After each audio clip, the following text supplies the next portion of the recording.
Hello, I am author Eileen Schnabel, author of the Kep Westgard Time Travel to the American Revolution series, and today we are going to do 3 questions about the Boston Tea Party.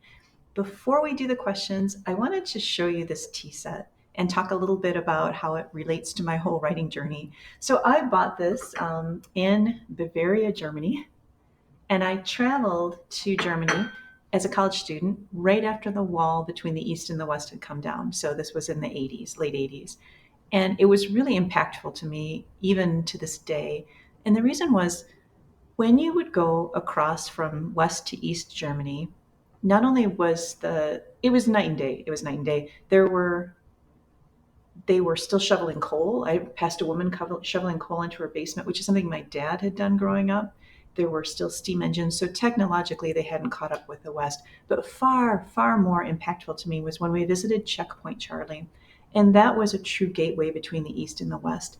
And you learned people risked their lives over and over again trying to get to freedom. So they might, at this checkpoint, be clutching the undercarriage of a car or have a hidden compartment in a car. There was a family that built a hot air balloon in East Berlin, and literally they made a movie out of it.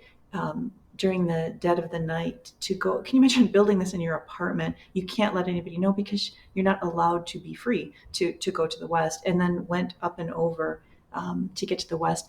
And I think as a person who had grown up and sort of took for granted being free, able to travel where I wanted, it really impacted me deeply. And sometimes when I ask myself, what's driving me on this whole Kep Westgard series, part of it is valuing freedom and the sacrifices people made to create a free society. So anyway, that's a little backdrop.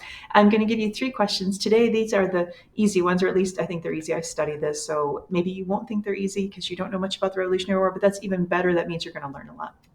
Tomorrow, or I'll put it out tomorrow, I'll do the second 3, which are the hard questions. Okay, here we are. Number 1, did the Boston Tea Party occur before the war, during the war, or after the war?